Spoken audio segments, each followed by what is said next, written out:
জানেন এই রমজান ফিলিস্তিনির গাজার আমার ইমানি ভাইরা ভালো নাই।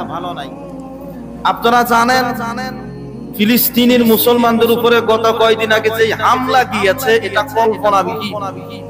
আমরা একটা সন্তানের জন্য কত আল্লাহর কাছে দোয়া করি, কত হাহাকার করি, আল্লাহর কাছে ফরিয়াদ জানাই। আর এই ফিলিস্তিনির কি সুন্দর সুন্দর যেন জান্নাত থেকে আল্লাহ তাদেরকে দুনিয়াতে পাঠিয়েছে।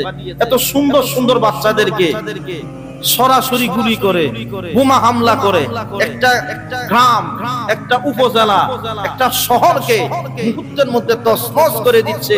ইহুদির বাচ্চারা, নাসারারা, খ্রিস্টানেরা, ইসলামের চূড়ান্ত দুশমনেরা, এদের ব্যাপারে আমার আল্লাহ কোরআনে 1500 বছর আগে বলেছে, লা তাত্তাকিজুল ইয়াহুদা ওয়ান নাসারা। আল্লাহ বলেছে তোমরা ইহুদি নাসারাদেরকে তোমাদের বন্ধু বানাইও না। আপনারা হিন্দুদেরকে মনে করেন লোকটা হিন্দু হইল খুব ভালো, মুসলমানের বন্ধু। খুদা এইটা মুসলমানের চূড়ান্ত দুশমন। আল্লাহ তাআলা দুনিয়ার মধ্যে কোন জাতিকে বানর বানায় নাই, একটা জাতিকে বানর বানিয়েছে, ওই জাতির নাম হচ্ছে ইহুদি। আল্লাহ কোরআনের মধ্যে বলেছেন কুনু কিরাদাতান খাসিঈন, তোমরা নিকৃষ্ট বানরে পরিণত হয়ে যাও।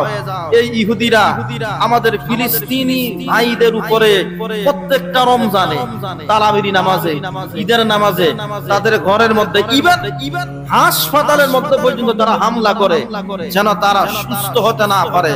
আল্লাহ এই ইহুদি জাতিকে হেদায়েত দান করুক, আর না হয় তাদেরকে ধ্বংস করুক। একসাথে বলেন আমিন।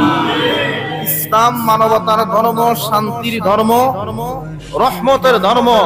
আল্লাহ তাআলা যেন এই ইহুদি থেকে, বেঈমান থেকে, অমুসলিম থেকে মুসলমানদের জান মাল ইজ্জত হেফাজত করে।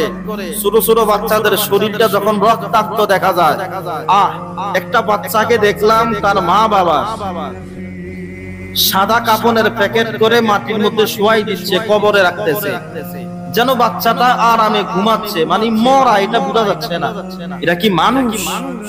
এগুলা মানুষের কাতারে পড়ে। আমরা আল্লাহ তাআলার দরবারে শুকরিয়া আদায় করি, আল্লাহ আমাদেরকে অনেক ভালো রাখছে।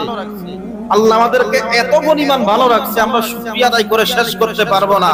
আল্লাহ তাআলা আমাদের সবাইকে সহিহ বুঝ দান করুক। একসাথে বলি আমিন।